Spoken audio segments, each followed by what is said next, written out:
মধ্যপ্রাচ্যে যুদ্ধের জেরে ফ্লাইট বিপর্যয়ের কারণে ক্ষতির আশঙ্কা দেখা দিয়েছে শ্রমবাজারে। ইতোমধ্যে ঢাকার শাহজালাল আন্তর্জাতিক বিমানবন্দর থেকে বাতিল হয়েছে দুবাই, দোহা, কুয়েত ও দাম্মাম সহ বিভিন্ন রুটের ২৫০রও বেশি ফ্লাইট। ভোগান্তিতে পড়েছেন যাত্রীরাও। আরও জানাচ্ছেন মাহফুজা মুসলেহি। ইরানের বিরুদ্ধে যুক্তরাষ্ট্র ও ইসরায়েলের যৌথ হামলা চালানোর পর যুদ্ধ ছড়িয়ে পড়ছে মধ্যপ্রাচ্যে। ক্রমশই অনিরাপদ হয়ে উঠছে আকাশপথ। মধ্যপ্রাচ্যের দেশগুলো তাদের আকাশ সীমা বন্ধ রাখায় ২৮ ফেব্রুয়ারি বিকেল থেকেই মধ্যপ্রাচ্যগামী ও সেখান থেকে আসা বিপুল সংখ্যক ফ্লাইট দফায় দফায় বাতিল করা হয়।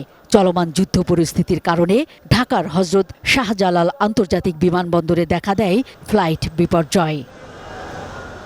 মধ্যপ্রাচ্যের দেশগুলোর আকাশ সীমা বন্ধ থাকায় দেশে আটকা পড়েন অসংখ্য কর্মী। শুক্রবার সকালে ওমরাহ যাত্রী অনেকে যেতে পারলেও বেলা বাড়ার সঙ্গে সঙ্গে সৌদিগামী অনেকেরই ফ্লাইট বাতিল হয়ে যায়। কোনো কোনো দেশে আবার বাংলাদেশের কর্মীদের ভিসার মেয়াদ শেষ হয়ে যাওয়ার পথে। কোয়ালিটি সম্পন্ন আন্তর্জাতিক মানের still bar CSRM, committed for better still. যুদ্ধের কারণে যাইতে পারতেছি না। এই হায়দ্রাবাদ থেকে রিয়াদ ভিসা ডেট আছে 11 তারিখ পর্যন্ত। আমার ছুটির মেয়াদ আছে 2 দিন। 2 দিনের ভিতরে যদি আমি না যেতে পারি, যদি মালিক না নেয়, তাহলে আমার অনেকটাই সমস্যা, যে আমাদের ভবিষ্যতে এই পর্যন্ত অন্ধকার। ওনারা বলছে যে যুদ্ধ কবে বন্ধ আমরা জানি না, কবে শিডিউল করে তাও জানি না। আমার হাজবেন্ডের উপরে আমাদের সব পরিবারে নির্ভর। ও না যেতে পারলে আমাদের অনেক সমস্যা হয়ে যাব। খাবারও কিছু নাই, লেখাপড়া কিছু এমনি রাস্তায় বসতে হইব। প্রবাসী কল্যাণ মন্ত্রণালয়ের পরিসংখ্যান অনুযায়ী সৌদি আরবে প্রায় ২০ লাখ, সংযুক্ত আরব আমিরাতে ১০ লাখ, ওমানে ৭ লাখ, কাতারে ৪,৫০,০০০, বাহরাইনে ১,৫০,০০০ ও কুয়েতে ১,৪০,০০০ বাংলাদেশি কর্মী আছেন। বৈদেশিক মুদ্রার বড় অংশ আসে এসব দেশ থেকে।